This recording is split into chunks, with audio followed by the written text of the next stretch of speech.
નમસ્કાર ખેડૂત મિત્રો, સ્વાગત છે તમારું ફરી એક નવા વિડીયોમાં। અને આજે હું વાત કરવાનો છું બ્લુ કોપર જીરુની અંદર કેવી રીતે ઉપયોગ કરી શકો છો અને એના ફાયદા શું શું છે।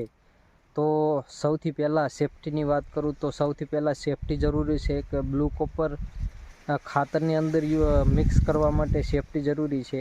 અને સેફ્ટી આમ તો દવાની અંદર સેફ્ટી તો વધુ ભાગ રાખવી જ જોઈએ। અને મેં ભૂલ કરી છે એવી તમે લોકો ખાસ કરીને ભૂલ ના કરતા। એના માટે હાથની અંદર કાં તો તમારી પાસે પ્લાસ્ટિકના મોજા ના હોય તો તમે પ્લાસ્ટિકની થેલીનો યુઝ કરી શકો છો અને પછી તમે એને મિક્સ કરી શકશો અને પછી તમે એનો છંટકાવ કરી શકશો।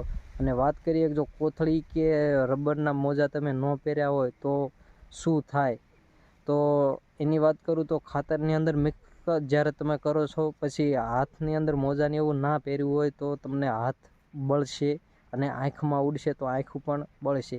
એટલા માટે સેફ્ટી પહેલાં જરૂરી છે, કારણ કે મેં એવી ભૂલ કરી એવી તમે બધા લોકો ભૂલ ના કરો એ માટે આ વસ્તુ પહેલાં કહી દો। અને હવે વાત કરશું કે બ્લુ કોપરના ફાયદા શું છે જીરાની અંદર। તો બ્લુ કોપરથી ફૂગનાશક છે અને બધા પાકની અંદર તમે યુઝ કરી શકો છો એનો।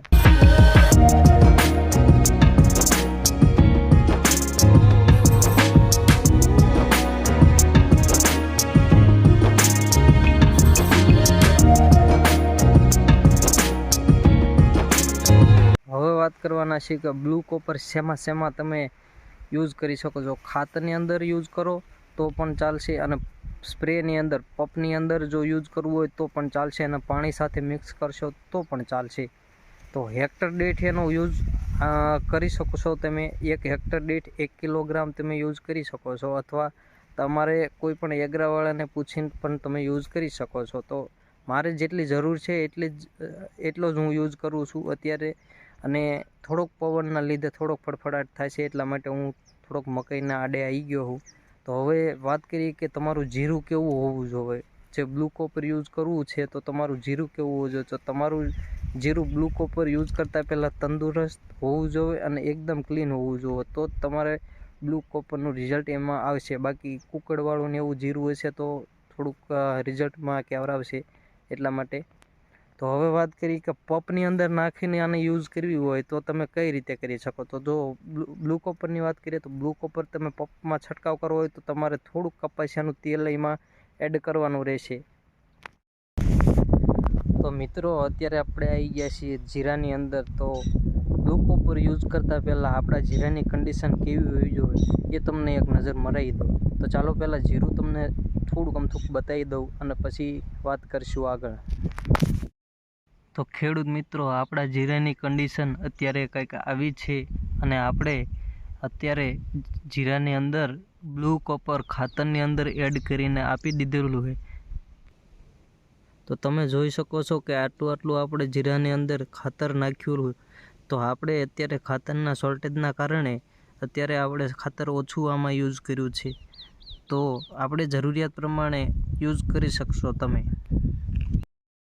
તો ખેડૂત મિત્રો, અત્યારે કંઈક જીરાની આવી કન્ડિશન છે અને આની અંદર આપણે ખાતર નાખવાનું છે। આમાં કેમ નાખશું, થઈ ગયું બધે એક હરખું પાળી હારે બધું જીરું આવી રીતે સહેજ ખાલા દેખાય અને આમાં ખાતર નાખી શકશું। અને જે જગ્યાએ ખાલા નથી બતાતા આ સાઈડમાં એમાં લગભગ ખાતર નહીં નાખી શકીએ। આ જીરું જુઓ કેવું લાગે છે।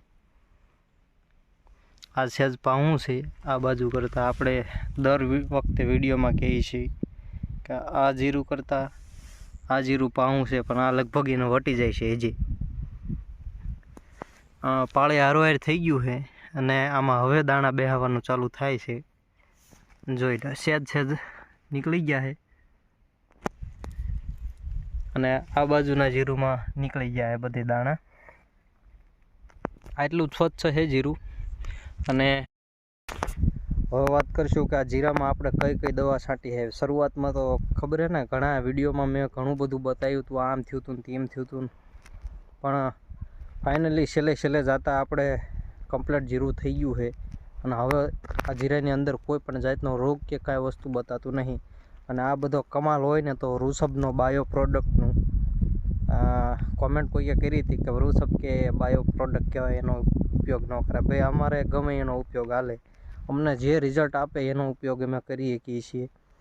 અને બધોય આ વખતે 2 છંટકાવ કર્યા આપણે રૂસબના, એકદમ ટકાટક રિઝલ્ટ છે એનું. એટલે મેં કીધું આનું ભેગું આનું પણ આપણે કહી દઈએ.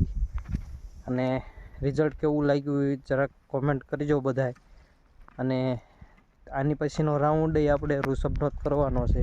એટલે આજકાલમાં કાલ દવા છટી જાય, પણ મેં વિડીયો નહોતો બનાવ્યો કારણ કે પવન બહુ વધારે પડતો પવન છે, એના કારણે હે ને વિડીયો બનાવવામાં નથી મજા આવતી, એટલે કાલનો વિડીયો મેં બનાવ્યો નથી. બાકી અત્યારે હું આ બાજુ એ માટે આંટો મારવા આવ્યો હું.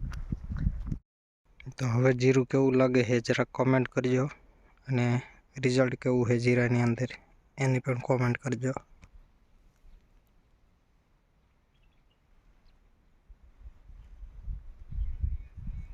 બાકી ખાતર મિક્સ કરી આપી, હવે કેવું લાગે બ્લુ પર ખાસ ધ્યાન રાખજો આને મિક્સ કરવામાં, છેલ્લે કહેતો જાઉં. તો આજના માટે આટલું જ છે. મળીએ એક નવા વિડીયોમાં. આશા કરશું કે તમને વિડીયો પસંદ આવશે, તો લાઇક, શેર અને સબસ્ક્રાઈબ કરજો. હવે મળીએ એક નવા વિડીયોમાં. ત્યાં સુધી મારા તરફથી બધાને જય માતાજી.